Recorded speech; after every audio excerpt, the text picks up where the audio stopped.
Can always go to anything else. Exactly. Don't turn up your nose at things like Airbnb, and there are even local equivalents. I know in the US they set up this organization called Noir BNB. I think I mentioned it last time I spoke to you. You remember? Yeah. I think it's up and It was running about, now. Is it for just black people? It's for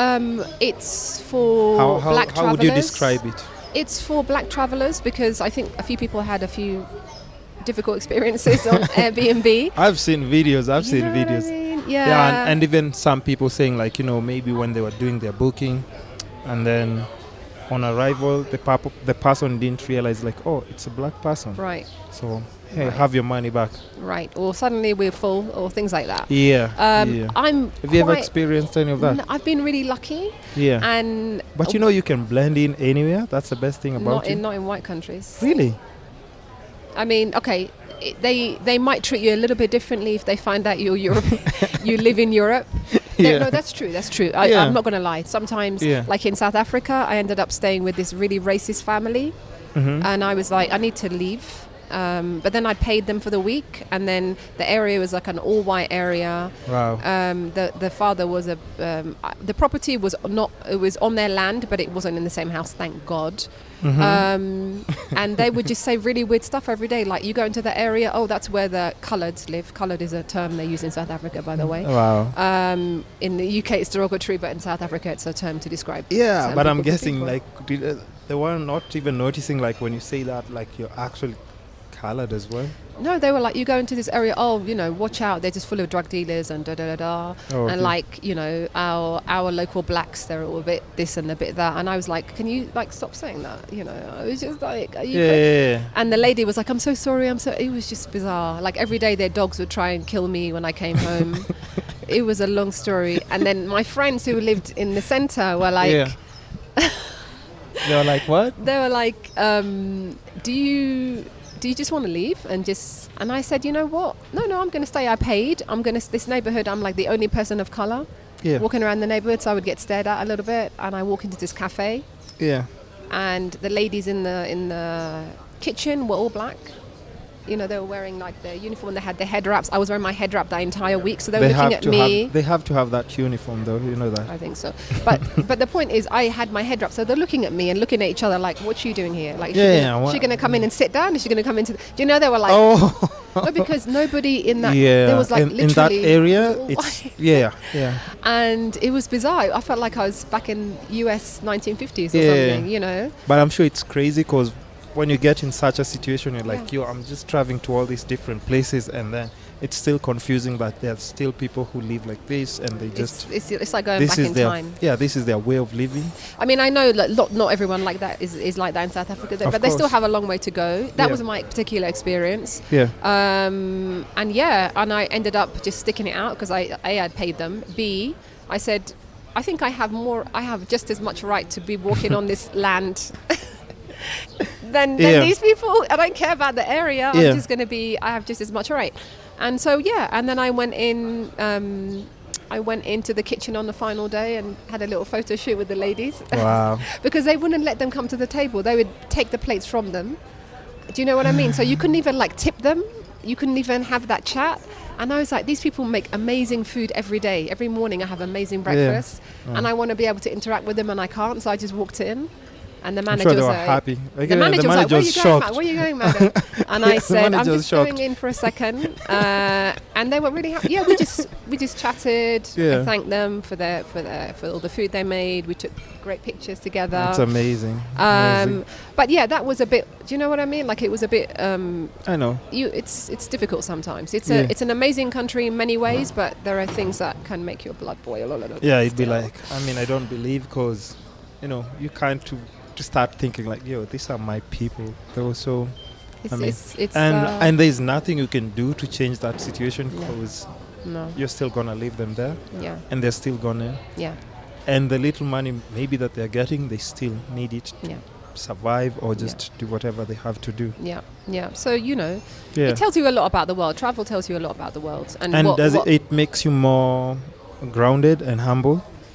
I think so. I mean, I don't know. If you're traveling in resorts, maybe. No. I know, yeah. Oh, no, yeah. I'm like... Not true, but that makes sense, because even like just from how you move around I'm sure by the time you go back to the UK, like you just see a lot of other things that somebody would be complaining and whining about, and then you're like, yo, you guys, you don't really understand how other people would appreciate to have just these little things that you guys have.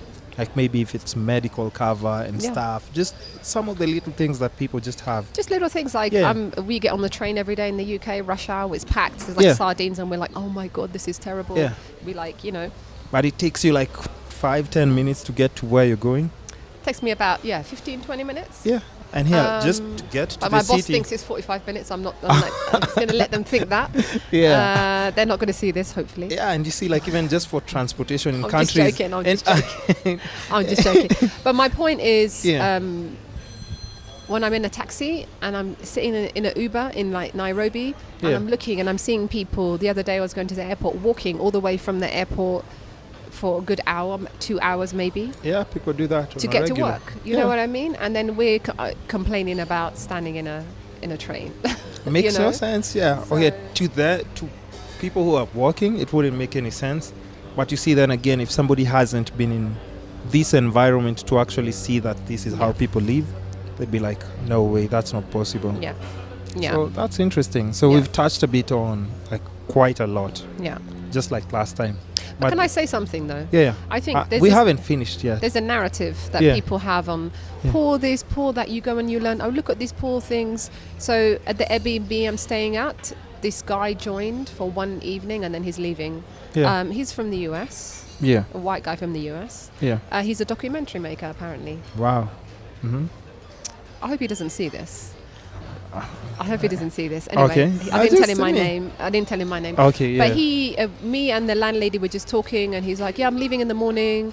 And then he said, "Yeah, I'm shooting a documentary about Kibera." And then my landlady kind of rolled her eyes. Because they all come and do that. It's just like poverty porn, you know what I mean? It's just like, all come and do that. Look where we are in Nairobi. Look where we are. And I try and show like everything that I get. I went to Kibera once, but only because I met a local. And we walked around and I didn't even take pictures. I took one picture, I think, when I bought some jewelry or something. And it was an amazing experience. But I wasn't going around, let me take pictures of these shacks here. Let me take pictures of these kids sitting around. Like, the biggest slum in East Africa. Do you know what I mean? It's like this whole excitement. I went a bit edgy. I went to Kibera. Like, seriously? So we kind of looked at each other like, really? And then he said, like, he said, oh, you want to know how I get this connect? And we were like, okay, tell us. He said, I saw a guy wearing a jacket. And I said, really cool. Where did you get that jacket from? And then the guy was like, I know this guy in Kibera. He's amazing. He makes jackets. Like, like that's a big thing to make a jacket. You know? And then he said, let me connect you with him. And I went and I'm going to film some content of him making this jacket. And then we're going to film some content about Kibera. And then I don't know what else we're going to do. We're going to talk about the place. And then I said, okay, where else have you been in Nairobi? He was like, I've been here for a month. Not much. A whole month. Yeah, and he hasn't really done much. I'm like, okay, fine. There's so many other things to explore because, we already have like NGOs that are taking care of that. Yeah. But it doesn't mean like the only pictures that should come from... It's just ridiculous. From the country.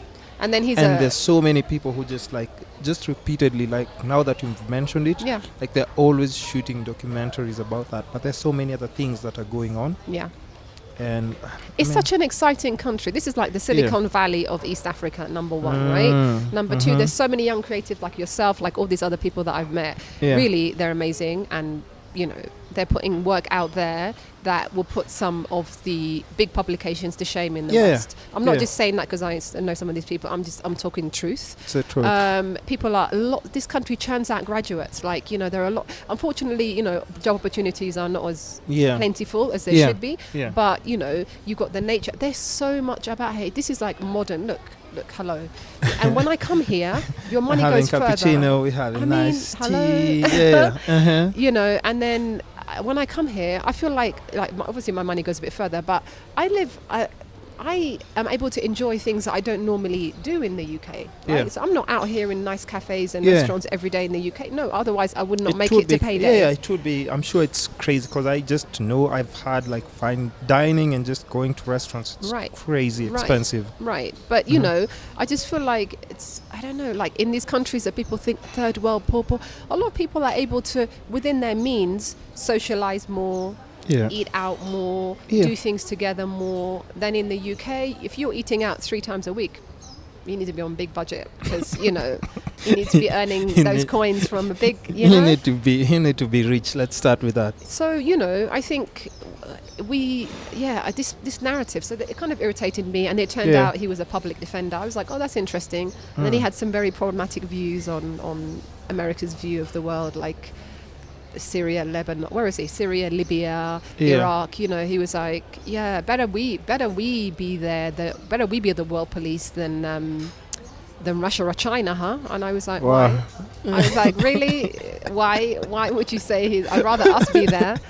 And then when I mentioned that Libya, which used to be an oil-rich country, people used to flock there for work. The standard of living was super high. Iraq used to be a center of learning.